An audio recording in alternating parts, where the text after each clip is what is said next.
Hi, I'm Dr. Tiffany Lamonde, and this is Dr. Stephanie Hope. And this is the part 2 of a series on pelvic health. And today what we really want to cover is what is pelvic health and who needs it, Yes. right?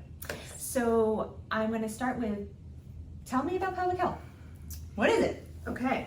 So historically it was pretty narrow in its description. So it was more towards women and more kind of all about your vagina. Okay. Basically. Mm-hmm. But now it's expanded greatly. So I tell people when they say, oh, well, I don't have any issues right in that area. I said, well, for me as a pelvic health specialist, I cover anything from like here down to your knees, but I also treat this and I treat everything. As with everything that we do, like it's all connected in some way. Yes. Yes. And people will say all the time, I probably hear it every day that I'm treating patients, and they say, well, this isn't related. I said, right. It might be. Give me 5 minutes. I will relate it somehow. Yeah. So pelvic health, it is across the lifespan for men and for women, Mm-hmm. but there are specific diagnoses that kind of fit within that. Can you tell us some of the diagnoses that you see pretty regularly?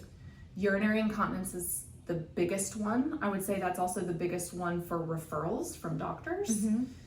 Pelvic pain, and so pelvic pain that's very widespread. Okay. So that can be anything from coccydynia, which is like pain in your coccyx, to Or they might not know what a coccyx is. your tailbone. Yep. So tailbone pain, sacral pain, so SI joint issues, Which is kind of the lowest part of your back. mm-hmm. Mm-hmm. Just generalized low back pain, Mm-hmm. hip pain, specifically vaginal pain or lower abdominal pain, ovarian pain that sometimes is ovarian, sometimes it's not, rectal pain, anything that is kind of painful from like the rib cage down around the hips is can be sent to us referrals, or people will bring themselves in for a pelvic health evaluation for pain. And for you specifically, because you're also an orthopedic specialist, you are able to take the pelvic health diagnosis and integrate it in with any other musculoskeletal issues that someone might have. Definitely. So someone who might have, for example, incontinence might also have mechanical low back pain, or they might also have a degenerative hip, and so on and so forth. For sure. Okay. And that happens a lot. So there's sometimes throughout the episode of care or treatments, I'll not even talk about the pelvis in one visit. So maybe we're talking about their thoracic spine, or maybe we're talking about their neck and their clenching, or maybe we're talking about their ankle instability. There's all kinds of things that we talk about and how it affects up and down the chain. So there's other diagnoses that I see. So pelvic organ prolapse. Oh, yeah. Which there's multiple different types of prolapses, which we'll talk about in other videos. Coming up. Yeah, stay tuned. You're so cute. Fecal incontinence.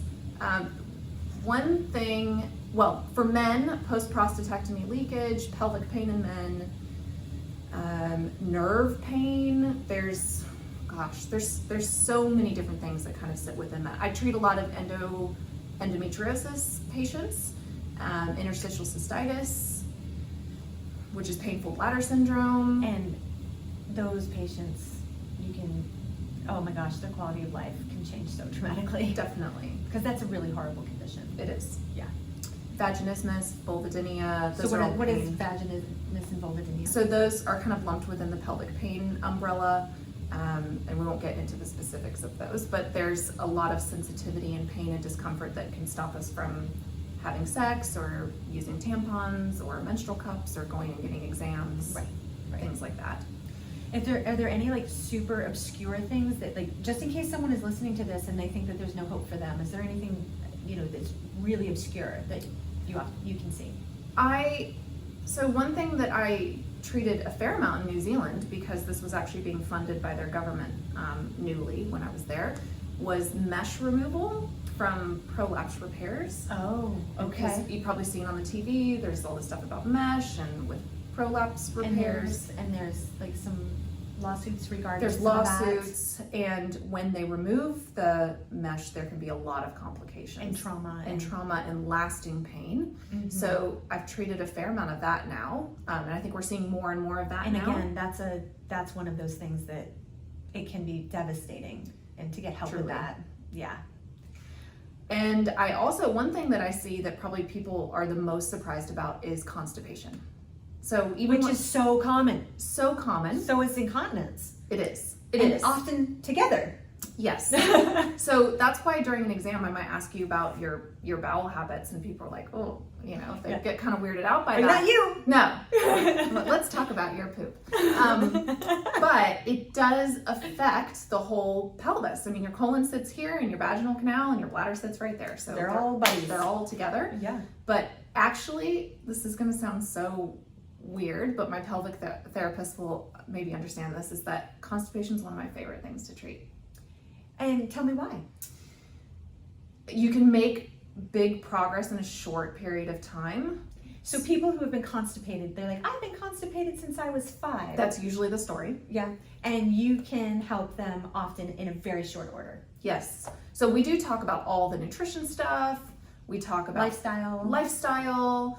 We talk about even like sleep and circadian rhythms and how that affects bowel habits. We talk So fascinating. talk about all kinds of things. But there's also something called dyssynergia, and so that's like people actually don't know how to relax to have a proper bowel movement. And so there's all kinds of things that we can do to help with constipation. And when they get better, it's so good, and people So are quick. so happy. Yeah. And if you're not pooping good, you're not living good. That's how I feel about that. Quote. Yeah. So why would someone seek out like a pelvic health therapist versus say their OBGYN or their primary care or some other physical therapist? Like why would they seek out a specialist like you? So there's And be honest here, okay? Because I just saw you put on like your politically correct face, but you know what? Let's be raw, let's be real. Just say it. Oftentimes people will come see me because they've gotten a diagnosis from an OBGYN or their primary care physician, and they've been told that they just have to deal with it. And so now they just think, okay, well, I've got nowhere else to go. That's often what a lot of people will say to me. I have nowhere else to go. And that's rarely true. Correct. Right. Yes. So if you have been told that, don't assume that you just have to live with it. Something can be common, but not normal. Not normal. It doesn't have to be your normal. This is a quote from Dr. Hope. It does not have to be your normal. Right. Unless you want it to be, Yeah. and that's your prerogative. Yeah. It's your body, you can do what you want with it. Yes. And so I get some of those patients that come in that they're at their wit's end. They've tried everything. And their doctor has kind of pawned them off. And your degree in psychology, I think, is particularly helpful in these environments. And you add that, I mean, again, you have so much specialization. You add that element of ability to something that really does have a very strong foothold in psychological trauma. Yeah, it's all about therapeutic alliance, which is, kind of one of those buzzwords, but a lot of those But it's patients, real. yes, and it's a big predictor of whether or not we're going to be successful or not. Yeah. A lot of those patients come in and they don't trust the medical world at all. And Right. they'll tell you that to your Yep. face, and they'll say, I don't trust my doctors and I don't trust you. We had one the other day, I am going to fire all my doctors. Yep. That was exactly what they said. We're like, okay, Yes. you know that we're doctors, right? Yeah. And they're like, but you're different. Yes. I took that as a huge compliment. Yes, for sure. But they have an emotional reaction when they come in to see any kind of health Physiologic reaction? physiologic reaction.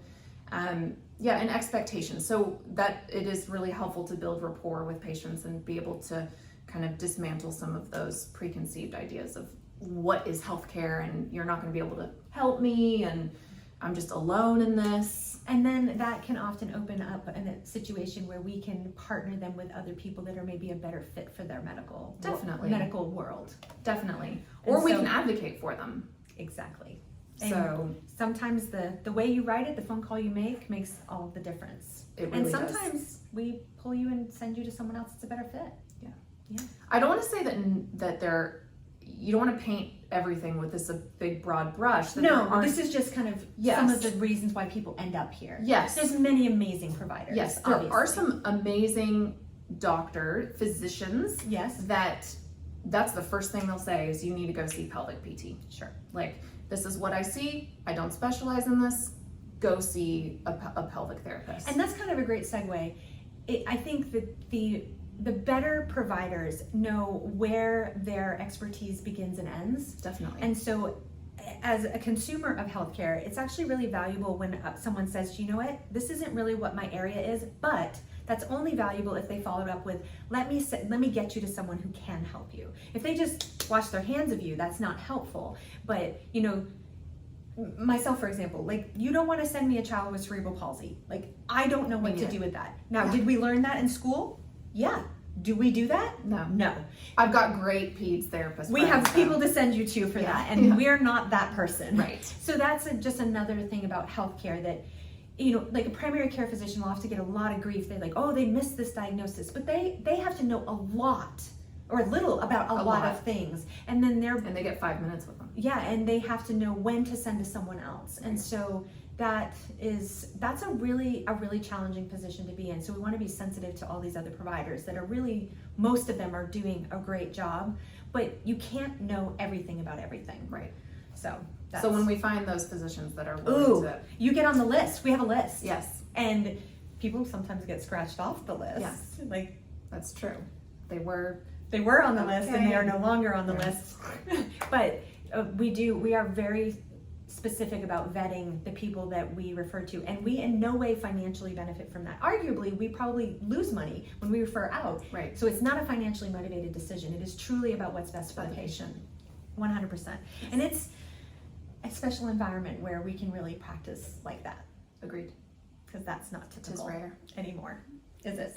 No. Okay, so let's go on to the next part. Like what, and just to let you guys know, in this series, I am actually going to become a patient of Dr. Hope. Like, if you watched my hysterectomy series, I really kind of put myself out there, and the feedback on that has been overwhelmingly positive. And that is a great segue into pelvic health, because the reasons I had a hysterectomy fall squarely in pelvic health. Mm-hmm. And so I'm going to do that again. I'm going to put myself out there, and I'm going to become a patient, and you're going to see through that entire process. You're not going to see the actual vaginal exam, just to be clear. I don't think YouTube would like that, or Nathan, or you. Me. Well, sure. But we will talk about that. And so what I wanted to do is just take a moment, just briefly, what someone could expect from an initial exam with you. I think that's good, because also that's part of the reason why people don't book in, because they're scared of what the exam is going to be, or they've had very bad exams. To be fair, I've never had a pelvic health exam with a pelvic health therapist, and I employ one. Right.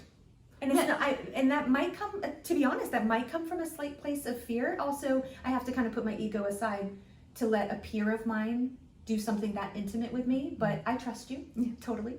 So, but yeah, it is definitely, people don't do it because they are afraid. Right. For sure. Right. Okay. So what to expect in an exam? There is a big history that I take. So I'm asking about your current symptoms, kind of what led you to that point. I'm asking a lot about your urinary, bowel, and sexual health. Mm-hmm.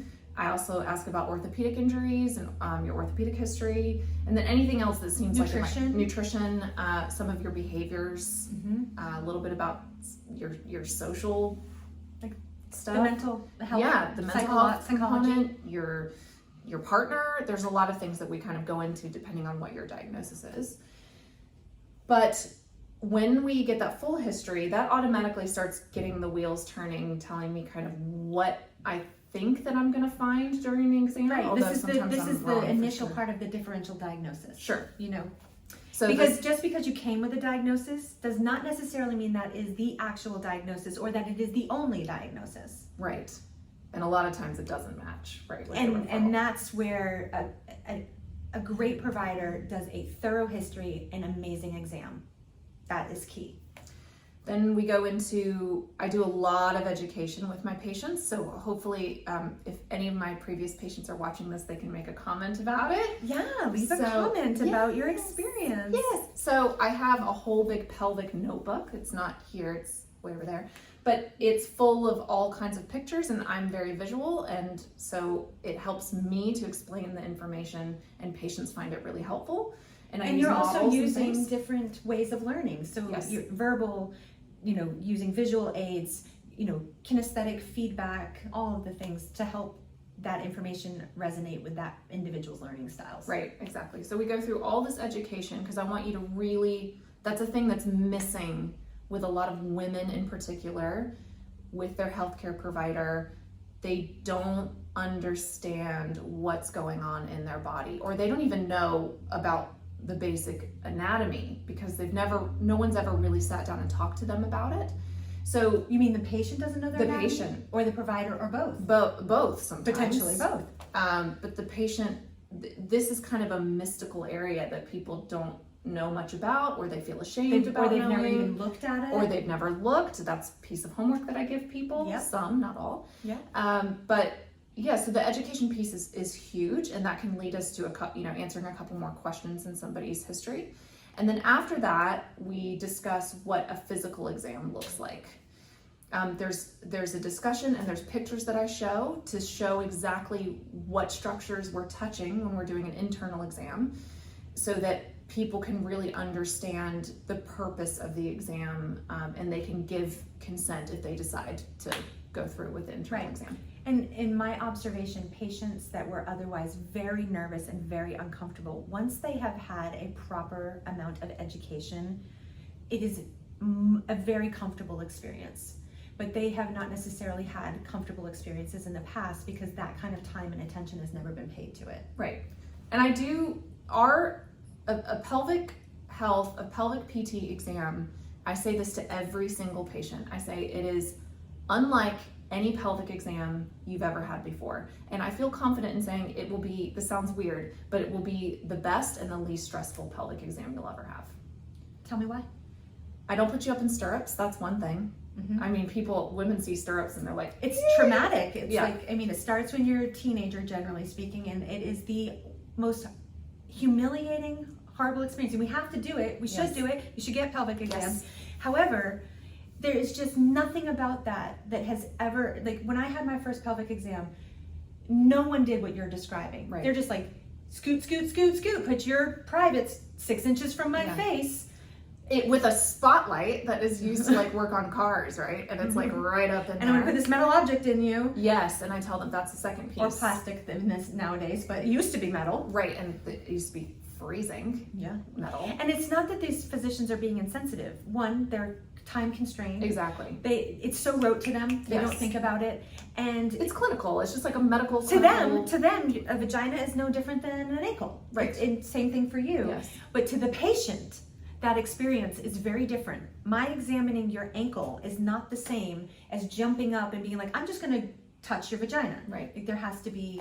And that's why I like having this kind of pretty thorough history taking, because I'm having this back and forth with the patient and I'm getting to know them and they're getting to know a little bit about me before I'm just like, hey, okay, you filled out this questionnaire, get on the table and get naked. Like that doesn't happen. So I'm asking for consent all along the way. I want you to be perfectly comfortable. If there's anything that you're not comfortable with, we can stop. We can do a different type of exam.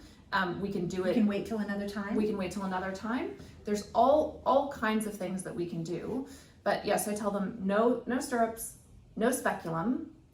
I just am using the instruments that I have, and that's usually my finger, a gloved hand, 2 gloved hands, but usually just one finger. And that it's gentle pressure. I tell them how much pressure it is. I show them on another part of their body, and I let them know what is normal, what is not normal. And then you talk to them while you're I do. And I make eye contact with them, and I tell them at any time, if this is uncomfortable, you let me know, we will stop immediately. No questions asked. Yep.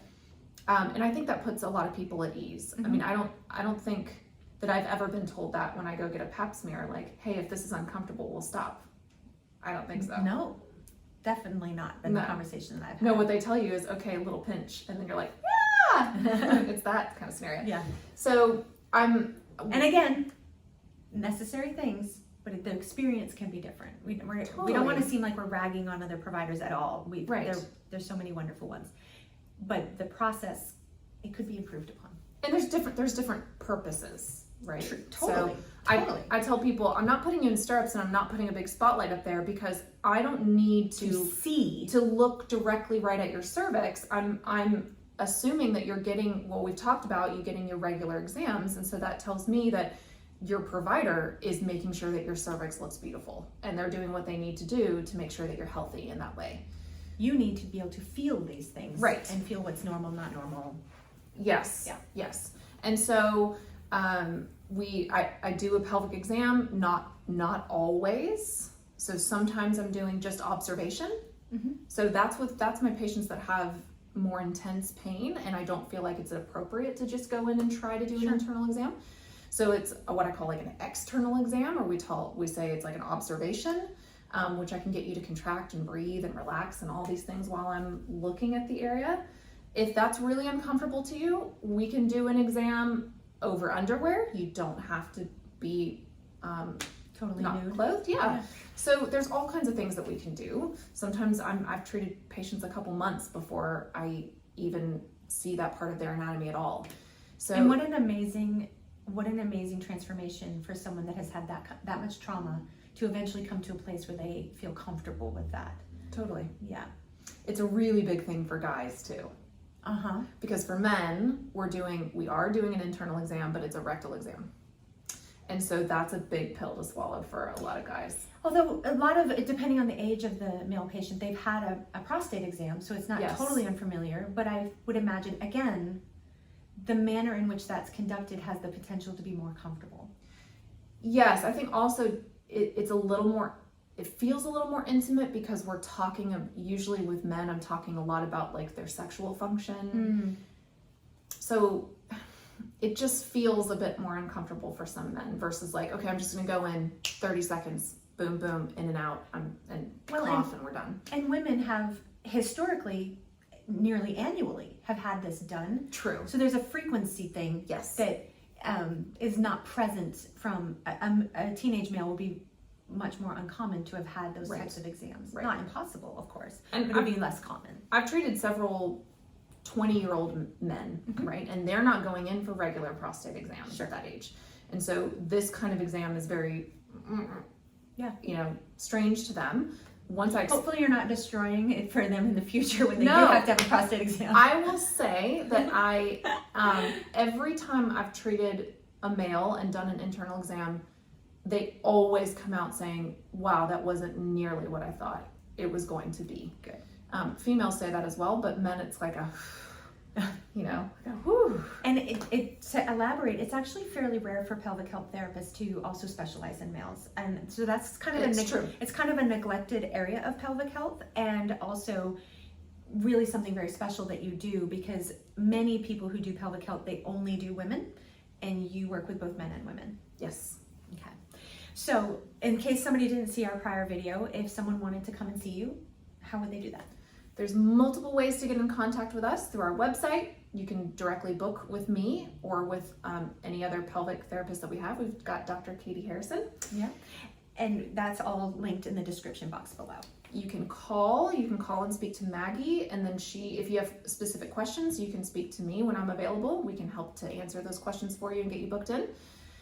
You can contact us through our social media. There's lots of ways to get in contact. And the last question, same as the last time, if somebody does not live close enough to come in person, is that something that we can accommodate? Definitely. So we can do telehealth. That can either be phone or Zoom or FaceTime. Whatever. And we actually have a HIPAA compliant way of doing that through our documentation system. Yep. And so I can do a lot of the education through that platform, showing pictures and getting the full history from a patient, and having them kind of go through a little exam, because I look at your breathing pattern and I can see that on camera. So there's a lot of things that I can accomplish over camera. Okay. Well, thank you so much. Yeah. And look for part 3 on this. In part 3, we're going to be talking about the anatomy for pelvic health. Yes.